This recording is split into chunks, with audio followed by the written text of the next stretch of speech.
बघितलं असेल, घरातल्या एखाद्या वस्तूला जर आपण व्यवस्थित मेंटेन नाही केलं तर ती लवकर खराब होते. आपल्या घरातल्या काही वस्तू एवढ्या महागड्या असतात की त्या वारंवार घेणे पॉसिबल देखील होत नाही. तर मैत्रिणींनो, हॅलो, हाय, नमस्ते. मी अंकिता आणि आपलं मनापासून स्वागत करते आपले यूट्यूब चॅनल स्मार्ट टिप्स मराठीमध्ये. व आजच्या व्हिडिओमध्ये मी तुमच्यासोबत अशाच काही होम मेंटेनन्स आयडिया शेअर करणार आहे, हॅक शेअर करणार आहे, ती नक्कीच तुम्हाला तुमच्या घरातली प्रत्येक वस्तू मेंटेन करायला मदत करेल. चला तर मग कुठलीही वेळ न घालवता व्हिडिओला सुरुवात करूया.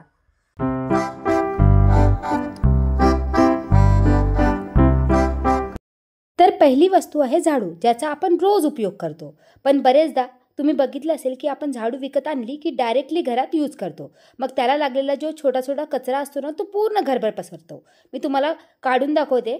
तर जनरली आपण कुठलाही नवीन झाडू विकत घेतला तर आता हा सिकचा झाडू आहे. आजकाल प्लॅस्टिकचे झाडूही मार्केटमध्ये मिळतात, पण मी हाच झाडू यूज करते आणि नवीन झाडू आणला होता म्हणून तुमच्यासोबत देखील शेअर करत आहे. तर पहिले काय करायचं की जेव्हा आपण झाडू हा ओपन करतो ना, तर जुना ब्रश जर असेल तुमच्याकडे कपडे वॉश करायचा, तर त्याला हलक्या हाताने या झाडूवर फिरवून घ्यायचे आहे. बघा किती सारा कचरा या झाडूमधून निघालेला आहे. जर का हा झाडू आपण डायरेक्टली क्लीन न करता घरामध्ये वापरला असता तर हा पूर्ण कचरा घरभर पसरलेला असता. म्हणून जेव्हाही तुम्ही कुठलाही नवीन झाडू विकत आणत असाल, मीन्स सिकचा अशा प्रकारे काड्यांचा, तर त्याला पहिले जुन्या ब्रशच्या हेल्पने क्लीन करून घ्यायचे.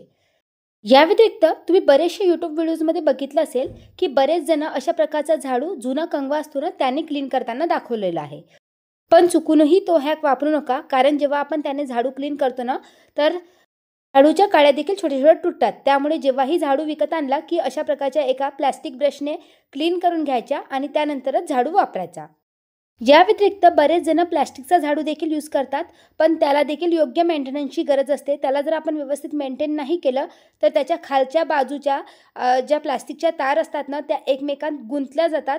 जर घरात भरपूर केस वगैरे असतील, आता प्रत्येकाच्या घरी हेअरफॉल तर होतोच, छोटे मोठे केस तर पडलेलेच असतात, मग ते त्याच्या खालच्या साईडला अटकतात.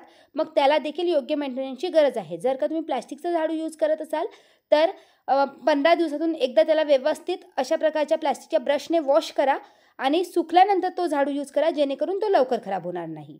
या व्यतिरिक्त तुम्ही जर अशा प्रकारचा सिकचा झाडू यूज करत असाल तर एक गोष्ट नोटीस केली असेल की याच्या ज्या काड्या असतात ना, या निघतात.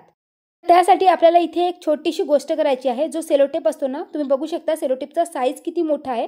तिथे तुम्ही कुठल्याही कलरची सेलोटेप घेऊ शकता. आता सेलोटेप रॅप केल्यामुळे जो काळ्या निघणारा पार्ट होता तो व्यवस्थित पॅक झालेला आहे. आता इथून काळ्या निघायसाठी जागाच नाही आहे. या व्यतिरिक्त मार्केटमध्ये असे झाडू देखील मिळतात. तुम्ही पाहू शकता तो एरिया ऑलरेडी पॅक आहे. आता या झाडूमधून जर एखादी काडी खिचली जरी गेली तरी देखील ती निघणार नाही. झाडूची जर आपण अशा प्रकारे काळजी घेतली तर 1 वर्ष जाणारा झाडू नक्कीच 1.5 वर्ष जाणार. आजकाल ना वॉशिंग मशीन ही मोठी वस्तू नाही, जनरली प्रत्येकाकडेच असते. पण तुम्ही नोटीस केलं असेल, वॉशिंग मशीन आपण जेव्हा भरपूर दिवस यूज करतो त्यामध्ये कपडे व्यवस्थित वॉश होत नाही, कारण त्याला देखील योग्य मेंटेनन्सची गरज असते. जर का आपण वॉशिंग मशीन व्यवस्थित मेंटेन केली नाही तर कपडे देखील व्यवस्थित धुतले जात नाही. या व्यतिरिक्त ती खराब देखील होते. तर त्यासाठी रोज तर पॉसिबल नाही या वॉशिंग मशीनला क्लीन करणे, पण महिन्यातून किंवा 15 दिवसातून तर आपण त्याची योग्य क्लिनिंग करायलाच हवी. आता बघा, इथे माझी वॉशिंग मशीन ओपन एरियामध्ये ठेवलेली आहे, मीन्स बाल्कनीमध्ये ठेवलेली आहे. भरपूर धूळ येत असते. त्यामुळे जर का तुम्ही वॉशिंग मशीन बाहेरच्या एरियामध्ये ठेवत असेल तर वॉशिंग मशीनला मेंटेन करणे जास्त गरजेचे आहे. पहिले तर तुम्ही एक वॉशिंग मशीनसाठी चांगल्या क्वालिटीचा स्टँड घ्या. तुम्ही बघू शकता स्टँड असल्यामुळे वॉशिंग मशीनला हलवणे खूप इझी होते. या व्यतिरिक्त खाली ती जमिनीला टच होत नाही. या व्यतिरिक्त एखादी वॉटरप्रूफ कवर घ्या, कारण बाहेर असल्यामुळे त्यावर खूप जास्त धूळ साचलेली असते आणि मग ती धूळ आपण रेग्युलर जर क्लीन केली नाही तर मग ती चिपकल्या जाते आणि वॉशिंग मशीनचा कलर चेंज होऊ शकतो. जसं तुम्ही बघू शकता, माझी ही जी वॉशिंग मशीन आहे जवळजवळ 8 वर्ष जुनी आहे आणि आत्ताही दिसायला ती नवीनच दिसते, कारण त्यावर मी एक वॉटरप्रूफ कवरही लावलेला आहे. या व्यतिरिक्त खालच्या साईडला एक चांगल्या क्वालिटीच्या स्टँडवरती ठेवलेली आहे, जेणेकरून त्याच्या खालचा एरिया जरी मला क्लीन करायचा असेल तरी मी इझिली क्लीन करू शकते. या व्यतिरिक्त कपडे वॉश करण्यासाठी जे डिटर्जंट बास्केट वॉशिंग मशीनमध्ये लागलेलं असतं ते देखील आपल्याला महिन्यातून एकदा क्लीन करायला हवं. जसं मी पहिले ना पावडर यूज करायचे, तर तुम्ही पाहू शकता त्याचे ग्रॅन्युल्स आत्तापर्यंत निघालेले नाही. त्यामुळे मी तुम्हाला सजेस्ट करेल की जर का तुम्ही वॉशिंग मशीन यूज करत असेल तर लिक्विड यूज करा. या व्यतिरिक्त आतल्या साईडला एक अशी बास्केट दिलेली असते, तर तो ड्रेन एरिया खूप जास्त घाण झालेला असतो. बरेच जणांना माहिती नसते, तर तो ड्रेन एरिया देखील आपल्याला क्लीन करायला हवा. तर अशा प्रकारची एक छोटीशी बास्केट देखील दिलेली असते. पहा, मी वॉश केलेली आहे, त्यामुळे तुम्हाला स्वच्छ दिसत असेल. जर का ही देखील आपण रेग्युलर वॉश केली नाही तर यामध्ये देखील खूप जास्त कचरा जमा झालेला असतो आणि जेव्हा आपण कपडे वॉश करतो ना, तर तो कचरा आपल्या कपड्यांना लागतो आणि आपले कपडे व्यवस्थित क्लीन देखील होत नाही आणि त्यामधून वास देखील येतो. आजकाल तर वेगवेगळे मार्केटमध्ये डिटर्जंट्स किंवा लिक्विड्स देखील उपलब्ध आहेत, तर ते देखील तुम्ही वॉशिंग मशीन क्लीन करण्यासाठी वापरू शकता.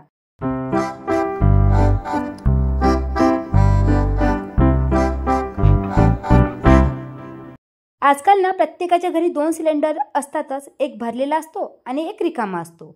मग बरेचदा तुम्ही बघितलं असेल, जर सिलेंडर आपण एखाद्या सरफेसवर मीन्स एखाद्या जागेवर डायरेक्टली जर ठेवला तर तो बरेच दिवसापर्यंत तिथेच ठेवलेला असतो. मग त्याचे जे गंजाचे डाग असतात ते आपल्या सरफेसला लागतात, मीन्स आपल्या टाईल्सला लागतात. मग ते डाग काढायला किती जास्त मेहनत घ्यावी लागते हे त्या व्यक्तीलाच माहीत ज्याने क्लीन केले असेल. मग त्यासाठी जर पहिलेच काळजी घेतली तर आपली जी टाईल्स आहे ती खराब होणारच नाही. तर माझ्याकडे नेहमी एक रिकामा सिलेंडर इथे ठेवलेला असतो. तर खाली बघू शकता टाईल्स आहे. तर मी काय केलं की एक कार्डबोर्डचा तुकडा कट करून घेतलेला आहे आणि तो प्लॅस्टिकने व्यवस्थित रॅप करून घेतलेला आहे व नेहमी याच कार्डबोर्डवर मी हा सिलेंडर ठेवण्याचा प्रयत्न करते. इथे वाटेल तर तुम्ही सिलेंडर स्टँड देखील यूज करू शकता, पण बरेचदा त्या स्टँडचे देखील डाग आपल्या टाईल्सला लागतात. त्यामुळे तो स्टँड देखील तुम्ही एखाद्या प्लास्टिकवर नाही तर एका गत्त्यावर ठेवा, जेणेकरून खाली डाग लागणार नाही. या व्यतिरिक्त आपण भरलेला सिलेंडर किचनमध्ये वापरतो, तर तो डायरेक्टली किचन टाईल्सवर न ठेवता तुम्ही अशा प्रकारे एखाद्या न्यूजपेपरवर किंवा कार्डबोर्डवर वगैरे ठेवू शकता. मैत्रिणींनो, आपल्या घरातली सर्वात जास्त मेंटेनन्स लागणारी जागा म्हणजे किचन आणि तो म्हणजे ओटा. कारण किचन ओट्यावर आपण भरपूरशी कामे करत असतो. तर मी छोट्या छोट्या तुम्हाला चुका सांगते. जसं आता मी पूर्ण काही दाखवणार नाही, पण बरेचदा आपण काय करतो, चहाचे कप वॉश करतो व बरेचदा इतर भांड्यासोबत बास्केटमध्ये टाकले तर फुटणार म्हणून डायरेक्टली ओट्यावर ठेवतो. मग ते ओले कप ओट्यावर ठेवले जातात, त्याचे डाग आपल्या ओट्याला लागतात आणि आपला ओटा पांढरा पडतो. मग एक छोटीशी काळजी आपण घेऊ शकतो की ते कप डायरेक्टली ओट्यावर न ठेवता एखाद्या ताटात ठेवा, नाहीतर तुमच्याकडे जर मॅट असेल तर मॅटवर ठेवू शकता, जेणेकरून ते कप लवकरही सुकणार आणि खालची जागा खराब होणार नाही. आता तुम्हाला दाखवायचं होतं म्हणून मी ओट्यावर ठेवले, नाहीतर मी ताटात ठेवते आणि माझ्याकडे मॅट आहे तीच यूज करते. पण आता पावसाळा आहे, कपडे सुकत नाही म्हणून मी ताटाचा यूज करते आहे. त्यामुळे काय होतं की आपला ओटाही खराब होत नाही, ओट्यावर पाण्याचे डागही लागत नाही. या व्यतिरिक्त सर्वात मोठी चूक आपण करतो की ओटा रोज पाण्याने धुतो. मग पाण्याने धुतलं त्यात काही वाईट नाही, पण जर का तुम्ही पाण्याने वॉश करत असेल आणि त्यानंतर वायपर फिरवत असेल, पण एक चुकी आपण करतो की ओटा एखाद्या कोरड्या कापडाने व्यवस्थित पुसत नाही. जर का तुम्ही पाण्याने ओटा वॉश करत असेल, फक्त एक काळजी घ्यायची आहे की सर्व काम झाल्यानंतर ओटा व्यवस्थित कोरडा करून घ्यायचा आहे, जेणेकरून तो पाण्याच्या डागाने पांढरा होणार नाही.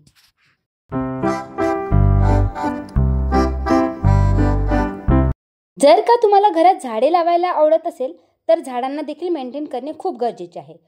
त्यासाठी फक्त छोटे छोटे टिप्स तुम्ही फॉलो करू शकता. झाडामध्ये एखादी पान सुकलेलं असेल तर ते तेव्हाच्या तेव्हा काढायचं, जेणेकरून झाड लवकर खराब होणार नाही. जर तुम्ही पाण्यात झाडे लावली असेल तर 15 दिवसातून एकदा जरी पाणी चेंज केलं तरी चालेल.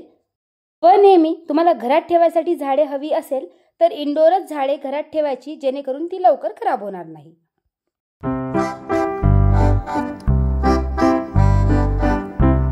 बरेचदा आपल्याकडे असंही काही फर्निचर असतं, जसं टेबल आहे त्यावर भरपूरशा वस्तू आपण ठेवलेलो असतो. जसं तुम्ही माझा हा लाकडी टेबल बघू शकता, भरपूर जुना आहे आणि या वस्तू डायरेक्टली या टेबलवर ठेवलेल्या आहे.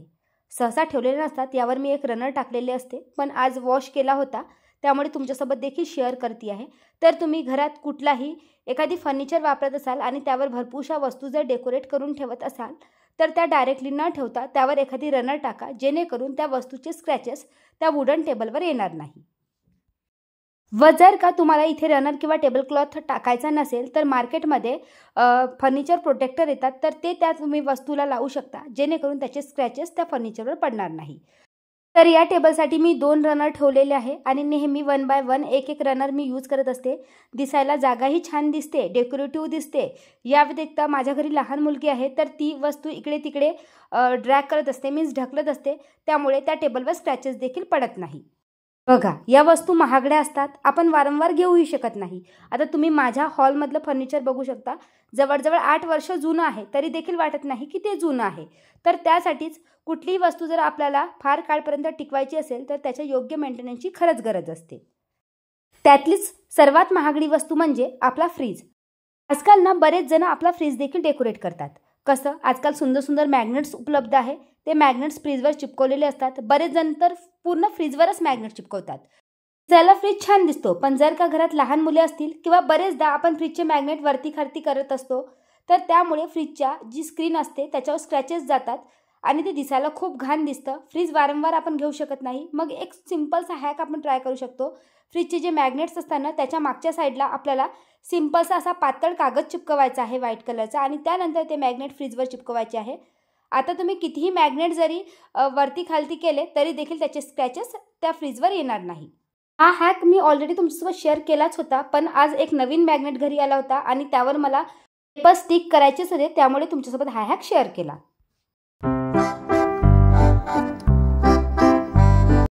आता बरेच जणांच्या घरी काचेच्या वस्तू असतात, पण काचेच्या वस्तूंना सर्वात जास्त मेंटेनन्सची गरज असते. त्यांना व्यवस्थित वॉश करावं लागतं, व्यवस्थित हाताळावं लागतं.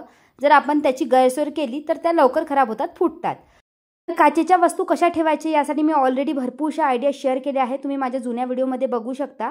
पण इथे माझ्याकडे काचेची बॉटल होती, तर काचेची बॉटल डायरेक्टली यूज केली तर खराब होऊ शकते. तर इथे मी DIY कवर बनवलेला आहे, घरीच बनवला, पण मी देखील यूट्यूब व्हिडिओ पाहूनच बनवले, त्यामुळे तुमच्यासोबत शेअर केला नाही. आजकाल ना मार्केटमध्ये सिलिकॉन कवर लावलेली काचेची बॉटल मिळते, तर तीच डायरेक्टली तुम्ही विकत घ्या अशी साधी बॉटल घेण्यापेक्षा.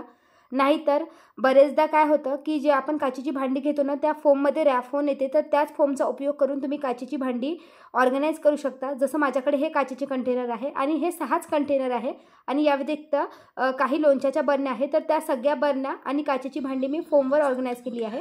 पाहू शकता इथे मी किती जोराने हा काचेचा डब्बा ठेवत आहे, तरी देखील मला फुटण्याचा धोका नाही. आणि मी तुम्हाला ओट्यावर ठेवून दाखवते. बघू शकता काचेचे डब्बे ठेवताना किती जास्त आवाज येतो, किती सांभाळून ही भांडी आपल्याला हाताळावी लागतात.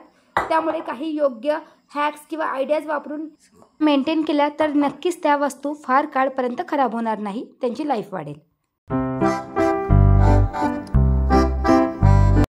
तर मैत्रिणींनो, या होत्या काही होम मेंटेनन्स आयडिया ज्याचा वापर करून तुम्ही घरातली प्रत्येक वस्तू खराब होण्यास वाचवू शकता आणि त्या दीर्घकाळ टिकवू शकता. तर आय होप फ्रेंड्स, आजचा व्हिडिओ देखील तुम्हाला युजफुल वाटला असेल. व्हिडिओ आवडला असेल तर नेहमीप्रमाणे कमेंट करून नक्की सांगा. या व्यतिरिक्त व्हिडिओला एक लाईक नक्की करा. या व्यतिरिक्त तुम्ही जर का माझ्या चॅनलवर नवीन असाल तर चॅनलला देखील सबस्क्राईब करा. चला तर भेटूया अशाच एका नवीन व्हिडिओमध्ये. तोपर्यंत बाय बाय.